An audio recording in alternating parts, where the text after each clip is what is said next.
भारतीय जनता पार्टीचे पुण्यात महाराष्ट्र प्रदेश अधिवेशन सुरू असून संपूर्ण राज्यातील नेते पदाधिकारी या ठिकाणी उपस्थित आहेत। भाजपचे नेते प्रवीण दरेकर आणि मराठा आरक्षणासाठी पुढाकार घेणारे मनोज जरांगे यांच्यात सध्या शाब्दिक लढाई सुरू असून याबाबत पत्रकारांनी त्यांना प्रश्न केले असता त्यांनी मनोज जरांगेंची भूमिका राजकीय असल्याचं म्हटलंय। आरक्षणाबाबत तुमचा देवेंद्र फडणवीसांवर विश्वास नसेल तर मुख्यमंत्र्यांवर तरी विश्वास ठेवा अशी टीका त्यांनी जरांगेंवर केली आहे।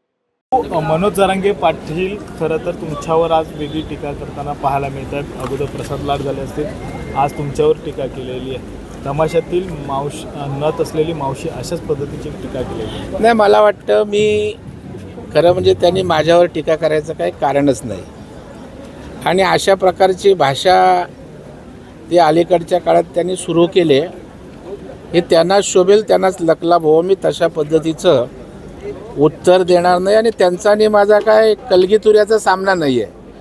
माझं एवढंच माफक म्हणणं आहे की मराठा समाजाच्या प्रश्नांसाठी भारतीय जनता पार्टीच काय सगळ्या पक्षातले मराठा समाजाचे नेते आमदार आपल्यासोबत आहेत, समाजासोबत आहेत।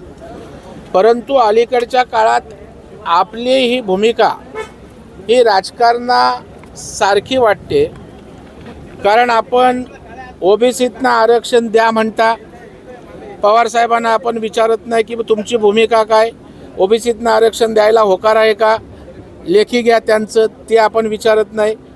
उद्धवजी ठाकरे साहेबांची तयारी आहे का ओबीसीतनं आरक्षण द्यायला, ते आपण विचारत नाही, त्यांचं लेखी मागत नाही। काँग्रेसच्याही बाबतीत तीच भूमिका। मग तुमचं देवेंद्र फडणवीस साहेब, भारतीय जनता पार्टी आणि सरकार हाच गोल आहे की मराठ्यांचे प्रश्न हा गोल आहे? आता तुमच्या सगळ्या विषयासंदर्भात सरकार सकारात्मक आहे, मुख्यमंत्री स्वतः संवेदनशील आहेत। तुमचा देवेंद्रजींवर विश्वास नाही ना? मुख्यमंत्री त्या ठिकाणी बोलत आहेत, त्यांचे मंत्री आपल्याकडे येत आहेत, त्यांच्यावर तर विश्वास ठेवा। आणि या प्रश्नांसंदर्भात आम्ही तुमच्यासोबत आहोत, फक्त तुम्ही राजकारण करू नका एवढंच मागणं आहे। आता तुम्ही आंतरवाली सराटीत बसणार छत्रपतींच्या पुतळ्याखाली आणि तिथं प्लॅनिंग कसलं करणार?